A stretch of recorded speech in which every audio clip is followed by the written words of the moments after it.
Welcome friends, welcome to my channel. आज हम करेंगे कुछ एक्सपेक्टेड जो बेस्ड हैं ऑन प्रीवियस पेपर पे। तो without wasting any time let's get started, क्योंकि हमें बड़ी जल्दी जल्दी करना है ताकि कम टाइम में हम ज़्यादा क्वेश्चन कर सकें। ओके, सो स्टार्ट करते हैं अपने फर्स्ट क्वेश्चन से। इसके थ्रू आप देख भी सकते हैं आपकी तैयारी कितनी है। ठीक है, और मेरे अकॉर्डिंग ये बहुत इंपॉर्टेंट एमसीक्यू है। टीजीटी के पेपर में बहुत सारे एमसीक्यूज 3-4 आई थिंक फंसे थे मेरी वीडियो से। तो लेट्स सी।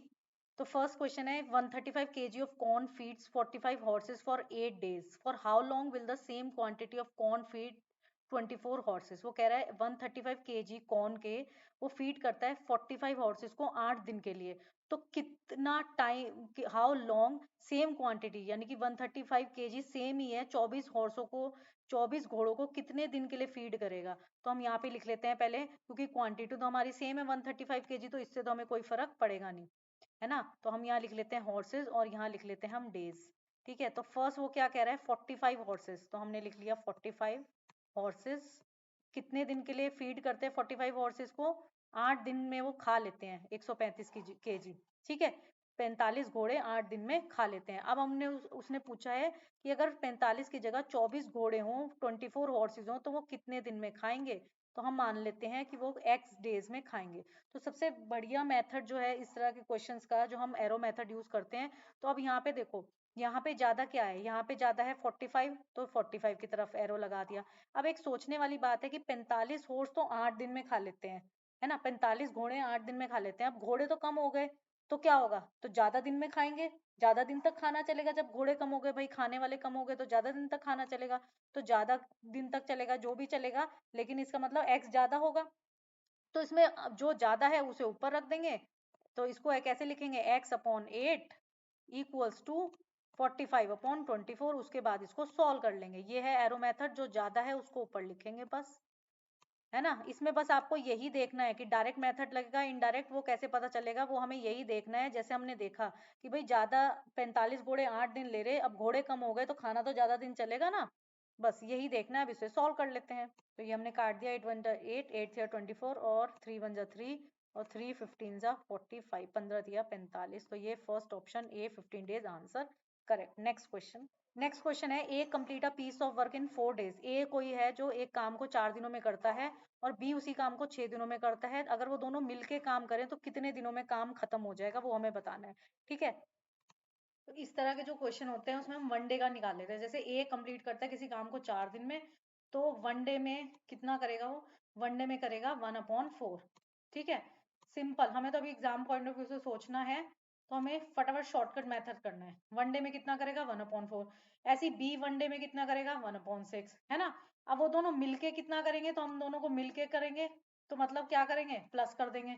तो बस अब इसको सॉल्व कर लेंगे, दोनों मिलके कितने दिनों में करेंगे अभी पता चल जाएगा। सॉल्व कर लेते हैं। दोनों को प्लस करा, कितना आ गया 10/24, यानी कि 5/12।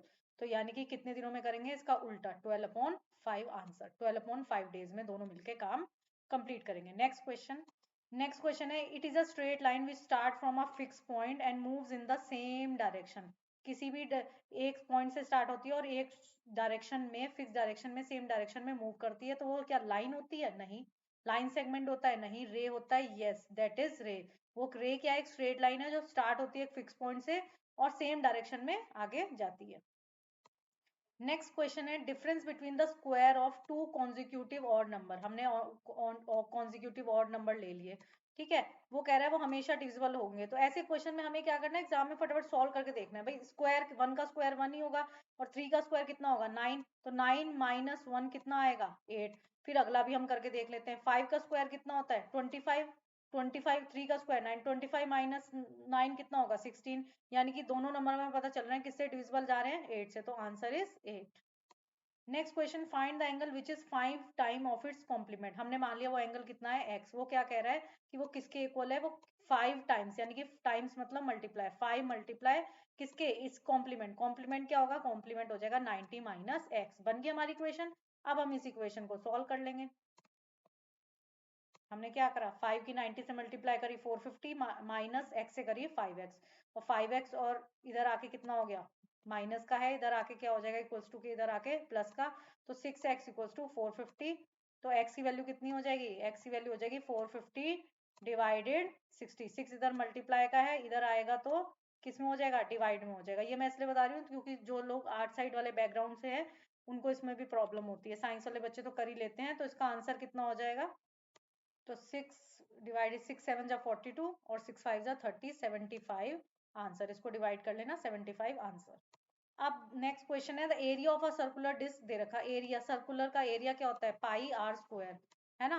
पाई आर स्क्वायर इक्वल्स टू हमें दे रखा है कितना, 38.5। उसका हमें सरकमफ्रेंस निकालना है। सर्कल का सरकमफ्रेंस क्या होता है, 2 पाई आर। तो इसका मतलब हमें क्या है, आर की वैल्यू चाहिए। तो पहले तो हम इसे सॉल्व करके क्या निकाल लेंगे, आर की वैल्यू निकाल लेंगे। पहले मैं इसको सॉल्व कर देती हूँ ताकि आपका टाइम वेस्ट ना हो, और तब तक आप अपनी नोटबुक में सॉल्व करिए। तो ये मैंने सॉल्व कर दिया, पाई की वैल्यू रख दी 22.7, पॉइंट हटाया, नीचे 1010 लिखा, और इसको 11 से काटा, 11 2 जा 22, और यहाँ काटा 11 3 जा 33, उसके बाद 11 5 जा 55। उसके बाद इन दोनों को हमने काटा 5 से, 5 2 जा 10, 5 7 जा 35। तो हमारी आर स्क्वायर की वैल्यू कितनी आ गई, हमारी आर स्क्वायर की वैल्यू आ गई 7 मल्टीप्लाई 7, 7 मल्टीप्लाई 7 अपॉन 2 मल्टीप्लाई 2, है ना। तो हमारा ये है आर स्क्वायर की वैल्यू। तो आर की कितनी होगी, स्क्वायर रूट निकालेंगे। स्क्वायर रूट निकालने के लिए पेयर में से एक बाहर आ जाता है, तो पेयर में से एक बाहर आएगा 7, और यहाँ नीचे से दो 2 है, उनमें से भी एक बाहर आ जाएगा 2। तो हमारी आर की वैल्यू हो जाएगी कितनी, 3.5, है ना। अब हमें क्या निकालना है, अब हमें निकालना है सरकमफ्रेंस, यानी कि 2 पाई आर। मैं डायरेक्ट लिख रही हूँ 2 मल्टीप्लाई पाई मतलब 22/7 upon multiply 2 pi r multiply 3.5। इसको सॉल्व कर लेंगे, इसको सॉल्व करके हमारा आंसर आ जाएगा। हमें थोड़ी सी क्विक करना है इसको सॉल्व, ठीक है। देखो ये हो गया 7 0.5। अब 0.5 की 2 से मल्टीप्लाई करेंगे, क्या आएगा 1.0, यानी कि 1, और मल्टीप्लाई 22, आंसर कितना हो गया 22 आंसर। नेक्स्ट क्वेश्चन है, ट्रेडर बॉट 12 एग्स फॉर ₹16। एक ट्रेडर ने 12 एग कितने के खरीदे, 16 रुपए इसके खरीदे। 12 एग खरीदे उसने 16 रुपए के। वो कह रहा है how much should he sell, कि वो कितने के बेचे 1 एग, ताकि उसे 50% का गेन हो जाए।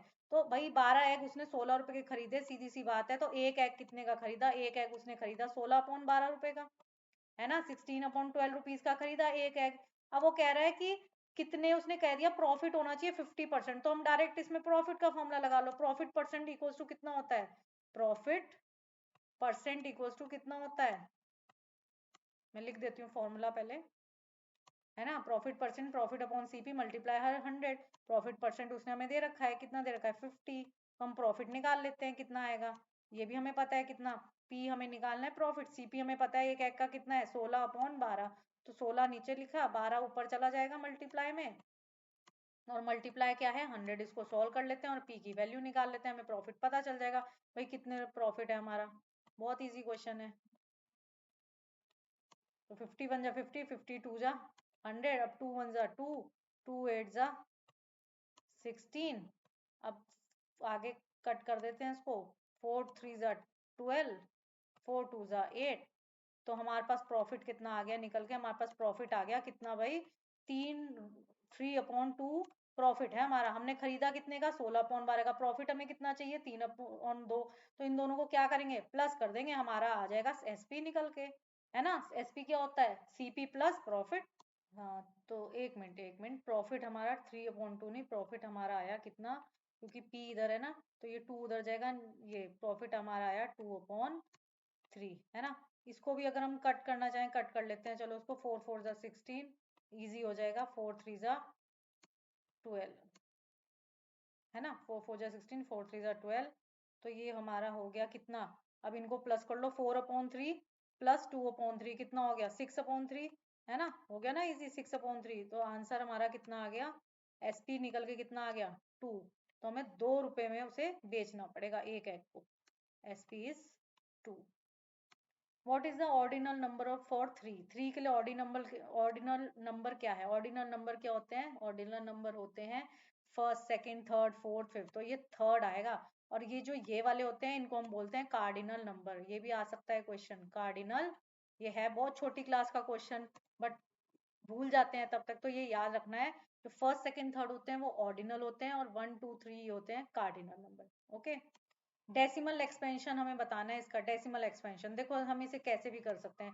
अगर हम इसमें डेसिमल लगाएं तो हम डेसिमल कहाँ आएगा 3.08 है ना, क्योंकि नीचे कितनी है 2 जीरो है तो पीछे से 2 डिजिट के इधर यहाँ पॉइंट आ जाएगा। अब देखो ये तो हमने लिख दिया, 3 का तो हमने लिख दिया 3 प्लस, अब इसको हम क्या लिखेंगे, पॉइंट के इधर वाले को क्या लिखते हैं 0/10, और इसको क्या लिखेंगे प्लस 8/100। तो ये आ जाएगा 3 + 8/100। जीरो की तो कोई वैल्यू है ही नहीं, है ना, ये तो पूरा ही जीरो हो गया ये वाला, तो इसको हम क्या लिख सकते हैं 3 + 8/100। तो 3 + 8/100 फर्स्ट ऑप्शन करेक्ट। नेक्स्ट इसको भी डेसिमल फॉर्म में लिखना है, तो पहले इन सबको ऐड कर लेंगे जो ये वाले हैं। ये कितने हो गए 300 + 30 + 6 336। अब उसके बाद जब अपॉन वाले शुरू होते हैं हमने डेसिमल लगाया। अब यहाँ कितनी है 3 जीरो है तो 7 लिखा, पीछे से 1 2 3, तो third option is correct. Next है number of edges in square pyramid में बतानी है कितनी एजेस हैं। देखो पिरामिड का इसका ट्रिक क्या है, पिरामिड क्या है एक जगह पे आके मिल जाता है। और प्रिज्म क्या होता है, प्रिज्म क्या है जैसी ऊपर बनाई वैसी हम नीचे बनाएंगे प्रिज्म में, ठीक है। तो अब हम इसमें अगर हमें एजेस गिननी है तो देखो नीचे कितनी हो गई, नीचे एजेस हो गई कितनी 4 1 2 3 4, है ना। और ऊपर भी जो ये लाइन है कितनी है 1 2 3 4, वो सेम ही रहती है। तो number of edges square pyramid में कितने हो गए 4 + 4 8। ओके, ऐसे कोई सा भी पिरामिड आ जाए, पेंटागनल आ जाए है, ट्राइंगुलर, तो हमें क्या करना है फिगर बनानी है। जैसे अगर मान लो ट्राइंगुलर आ जाता है तो हमने क्या करना है एक ट्राइंगल बनाना है। ट्राइंगुलर पिरामिड आ गया, है ना, ऊपर एक पॉइंट रखना है, रखा है पॉइंट, और सारी साइड्स उसकी मिला देनी है। जैसे इस पॉइंट से इस तक मिला दी, इस पॉइंट से इस पे मिला दी, और इस पॉइंट से ही इस पे मिला दी। ये इसकी ट्रिक है, बन गया ट्राइंगुलर पिरामिड। अब देखो इसकी कितनी एजेस होगी, 3 नीचे होगी 3 ऊपर होगी, कितनी हो गई 6, सॉरी 6, है ना। Okay, which is the least number which when double will be divisible by this this and this. देखो हमने हम पता नहीं है वो नंबर क्या, हमने मान लिया वो नंबर कितना है x, उसको जब हम क्या कर रहे हैं डबल यानी कि मल्टीप्लाई कर दिया हमने 2 से, तो इन सब नंबर से डिविजिबल है। सब नंबर से डिविजिबल है इसका मतलब क्या है, वो एलसीएम है। तो हम इसका क्या निकाल लेंगे, पहले हम इसका निकाल लेते हैं एलसीएम, इसका एलसीएम निकाल लो जल्दी से फटाफट। तो ये हमारा एलसीएम निकल के आ गया 1260, है ना। तो हमने इसके इक्वल रख दिया 1260। तो हमारी x की वैल्यू कितनी आ गई, इसकी हाफ 2 से डिवाइड हो जाएगा, तो कितना 630 आंसर। देखो फिर से वैसे ही क्वेश्चन आ गया, अगर A if A is able to do a piece of work in 15 days. अगर ए किसी काम को 15 दिन में करता है, यानी कि वो ए एक दिन में कितना काम कर रहा है 1/15, डायरेक्ट हम लिख देंगे, ठीक है। फिर बी उसी काम को कितने दिन में कर रहा है 20 दिन में, यानी कि बी एक दिन में कितना काम कर रहा है, बी एक दिन में कर रहा है भाई 1/20 काम। अब वो कह रहा है कि दोनों अगर मिलके 4 दिन तक काम करें, पहले तो निकाल लेंगे हम दोनों मिलके एक दिन में कितना काम करेंगे।